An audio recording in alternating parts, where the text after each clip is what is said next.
So I mimed Ron DeSantis eating pudding with 2 fingers. He allegedly eats pudding with 3 fingers. 2 fingers for yogurt. Graveyards are attached to church. I've been conflating graveyards and cemeteries, and there's a difference. Graveyards are attached to churches. Cemeteries are attached to highways. I've always thought there was something funny when you see an old church and there's just one of those tiny little graveyards that at some point in 1740 someone said, I think that'll be big enough. I think that'll be big enough for everybody forever. Unless something bad happens. Oh, Cars for Kids. We all know the Cars for Kids commercial. It's got that catchy song. You know, herpes catchy, but catchy. And I believed it to be a regional ad. I guess it's gone national now. And I always said, if we didn't stop them when we had a chance, this would happen. Got a chance to do my Rupert Murdoch impression a few times this week with our now pretty famous catchphrase, eat bugs, ya. Really unfortunate things have been happening. The closed captioning in parentheses has been saying Austrian accent.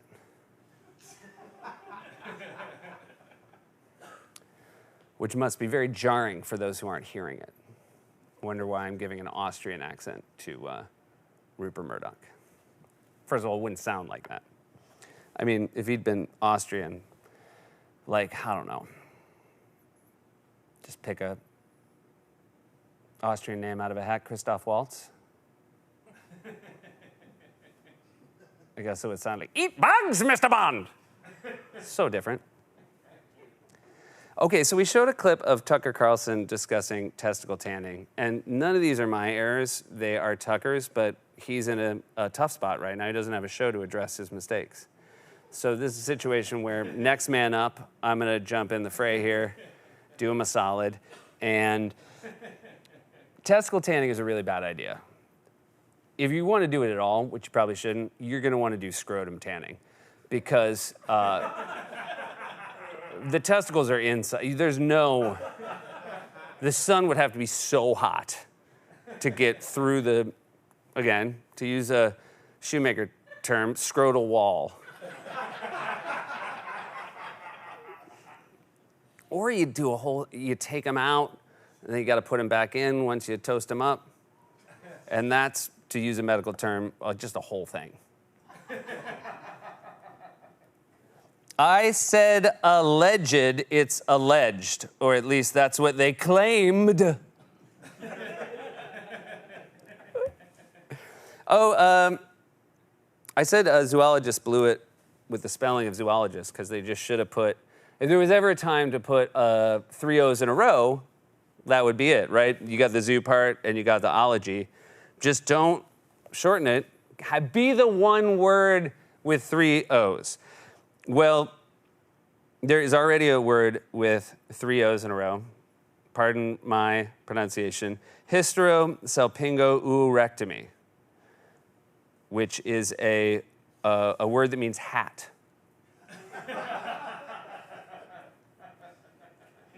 So you guys, it is, I've been giving you some false information. It is a little worse to look at an eclipse because what happens is when the sun goes behind the moon, the eye dilates to adjust for the lack of light. And then so that when the sun pokes back out again, your eyes aren't ready for it. And so that is when you get blasted there.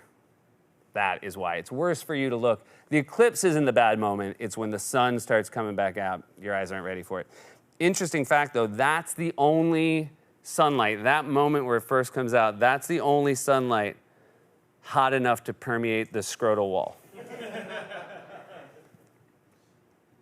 We talked about how Trump wanted the mugshot because he thought it would be a cool thing, and then we said, hey, don't make this one of those like the Johnny Cash mugshot where all of a sudden it's on a poster and people are hanging it in their dorm rooms because nobody wants to, go in and you flip on a lava lamp and then all of a sudden you see Trump poster on the wall.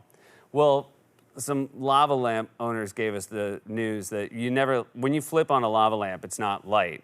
It takes like 45 minutes to get going. So that was a bad example of a lamp. It's why you've never seen it. There's never been that cinematic scene in a movie where someone walks into a dark room and then like a lamp gets flipped on to reveal someone waiting for them. It's never a lava lamp. You never like open the room and hear like, click, surprised to see me? And it's like, I can't see, what, hello? Oh, son of a gun, is this a lava lamp?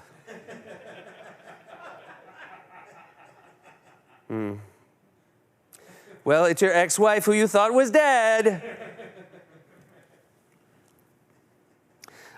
We did a surprise inspection this week, and Allie Horde, our wonderful writer Allie Horde, had a joke about Watson and Crick and their discovery of the double helix. Many of you pointed out it would be a mistake to credit them and not also credit British chemist Rosalind Franklin.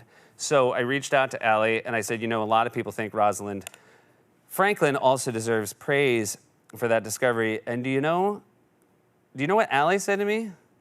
A woman scientist? I don't think so.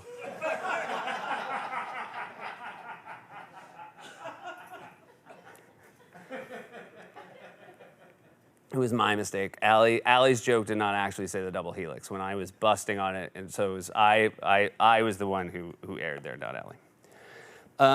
I did James Corden. Our friend James Corden had his last show, I guess depending on when you watch this, either today or yesterday or 3 weeks from now. Is that how it works? He had his final show, and I did it last week. I'd never done it. I had a wonderful time. And, obviously we, now Sour Grapes here, but Corrections has a couple times now lost to Carpool Karaoke in its Emmy category. And so, I was there with him. I thought I'd ask for a little bit of advice, how can we break through? And he said, one of the nice things about Carpool Karaoke is we have, the star power. We have guests to give it a little bit of pop. And I said, oh man, that would be great. Do you think like Adele would do Corrections? And he said, yeah, you should ask her. And I said, do you have her number? And he was like, yeah. And I was like, great. He goes, do you have a pen? I was like, yep. And then I didn't realize till I left because he goes, here it is, 1-877-KA.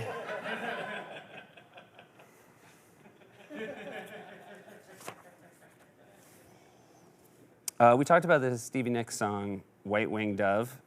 Many of you had long thought the lyric was One Winged Dove. I then pointed out that a one-winged dove would just, sort of fly in circles. A bunch of you pointed out I was mistaking what would happen to a bird with one wing to what would happen to a boat with one paddle. Because a boat with one paddle would just go in circles, and a dove with one wing would die real fast.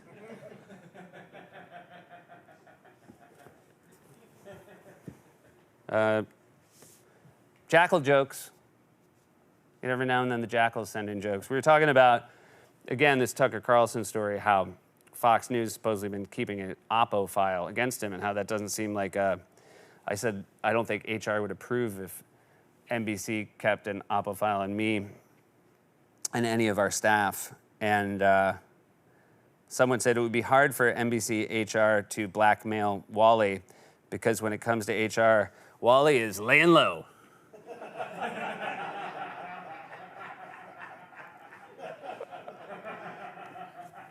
I didn't even get this one right away.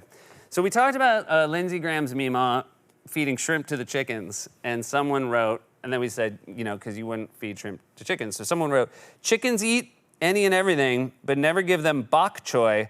I gave some to our chickens one time, and they still won't shut up about it. Did you get it, Shoemaker?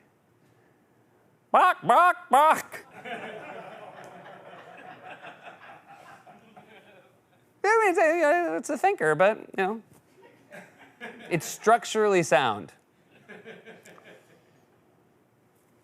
Someone else wrote, do chickens ever eat anything and think, tastes like me? I didn't. These you can't be mad at me.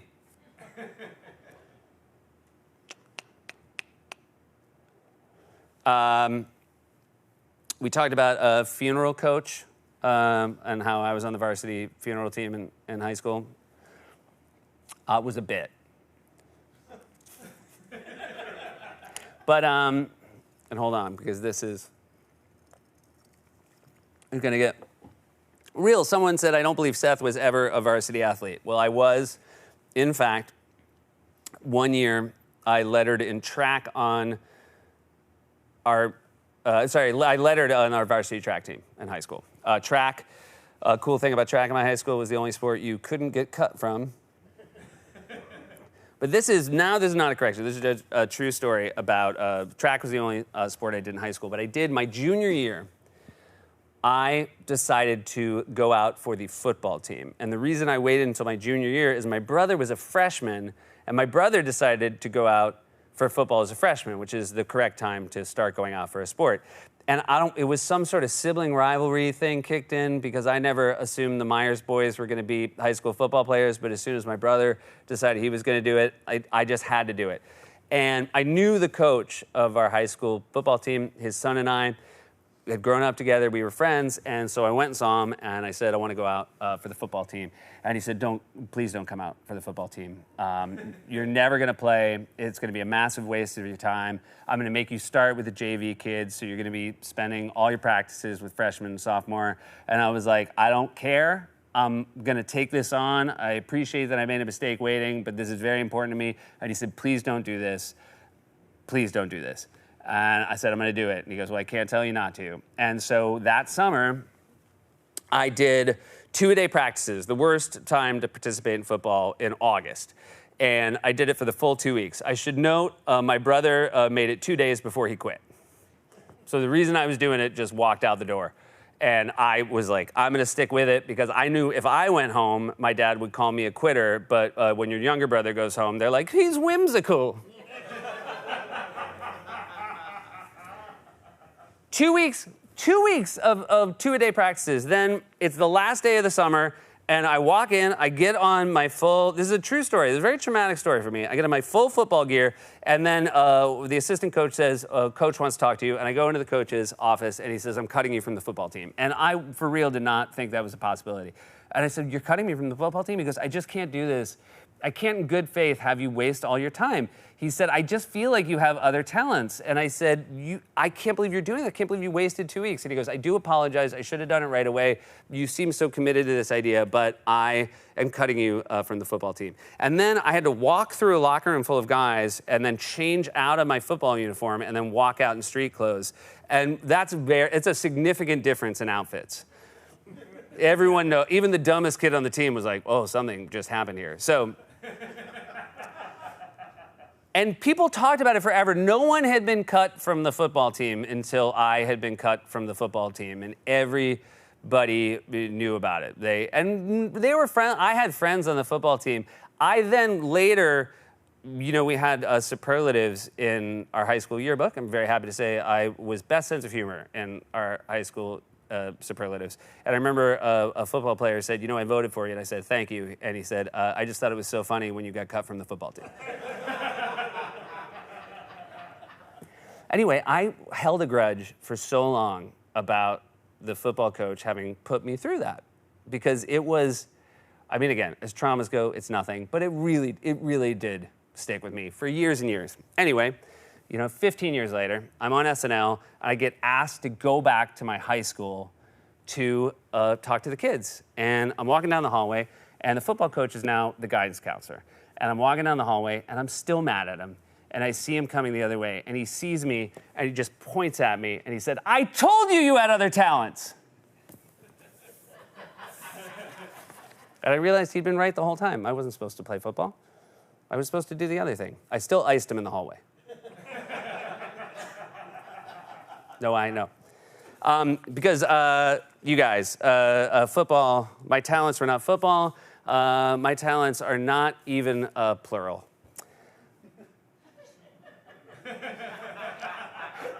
I'm good at one thing, which is writing. And I love writing so much. I really do. And, you know, I would do it for free. Some might say writing corrections is doing it for free.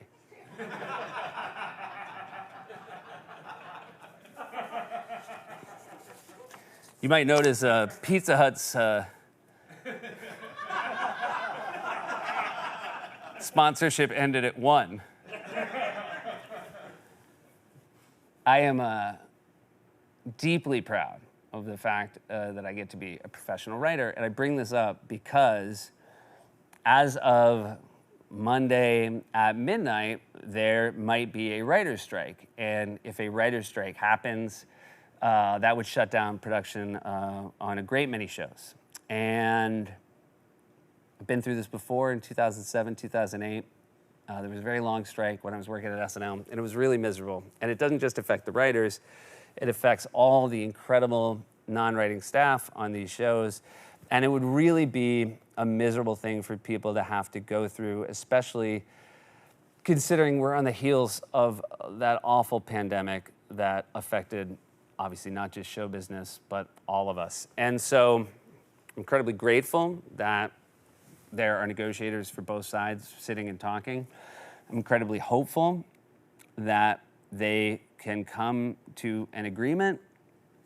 I also feel very strongly that what the writers are asking for is not unreasonable. And as a proud member of the Guild, I'm very grateful that there's an organization that looks out for the best interests of writers. So if you don't see me here next week, know that it is something that is not done lightly, and that I will be heartbroken to miss you as well.